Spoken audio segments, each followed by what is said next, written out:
Everyone, so this is Mrityunjay and being a chemistry faculty भाई मेरा फर्ज बनता है कि कल का जो केमिस्ट्री बोर्ड का एग्जाम है उसमें तुम्हें किस तरीके से लिखना है, because at the end matter यही करेगा कि तुम प्रेजेंट अपने आप को कैसे करते हो पेपर में।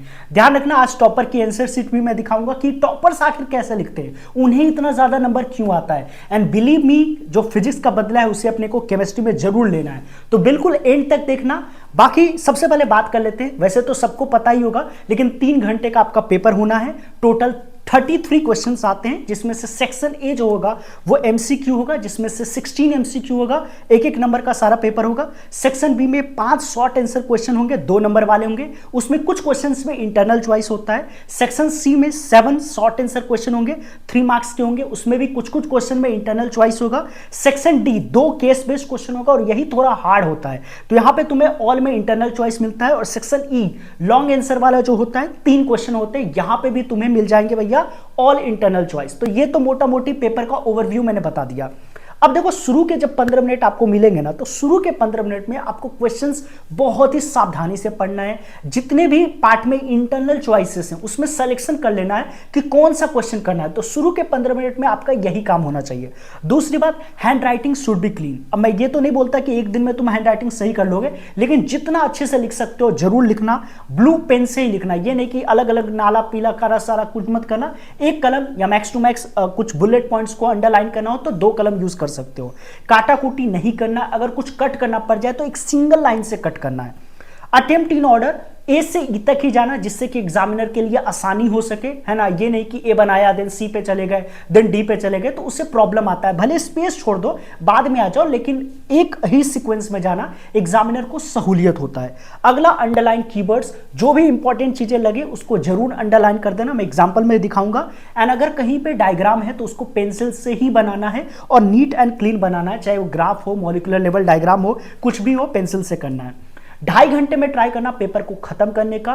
फिजिकल के जब न्यूमेरिकल्स कर रहे हो, अभी मैं टॉपर वाली आंसर शीट भी दिखाऊंगा, पर पहले जो मुझे बताना है मैं वो बता देता हूं।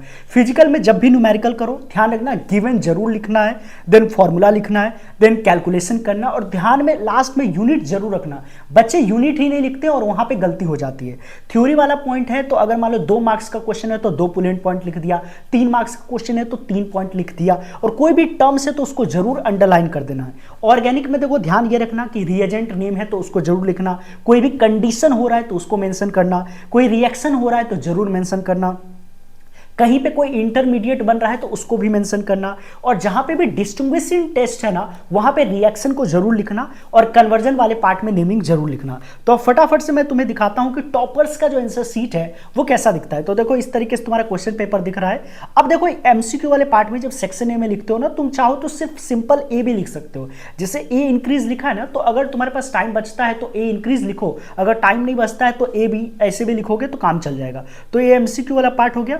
असर्शन रीजनिंग में भी सेम है, चाहो तो सिंपल ऑप्शन लिख सकते हो या पूरा बड़ा भी लिख सकते हो, अगर टाइम बचता है तब, ठीक है। लास्ट में ही एमसीक्यू को किया करो, ठीक है। अब देखो सेक्शन बी में, अब जैसे और करके क्वेश्चन आया, तो इस बच्चे ने मान लो ए पार्ट को ट्राई किया तो ए पार्ट देखो इस तरीके से लिख दिया। वैसे तो इस बच्चे ने अंडरलाइन नहीं किया है, लेकिन तुम चाहो तो अंडरलाइन भी कर सकते हो जो भी इंपॉर्टेंट पार्ट है, ठीक है। अब देखो यहाँ पे जैसे डायग्राम तुम्हें दिख रहा है ना, वुड यू एक्सपेक्ट बेंजल्डिहाइड, तो ये डायग्राम्स वगैरह पेंसिल से बना लेना तो आपको ज्यादा नंबर मिलेंगे। और देख सकते हो कितना साफ लिखा हुआ है, इसीलिए टॉपर है ना। इस तरीके से आप लिख सकते हो।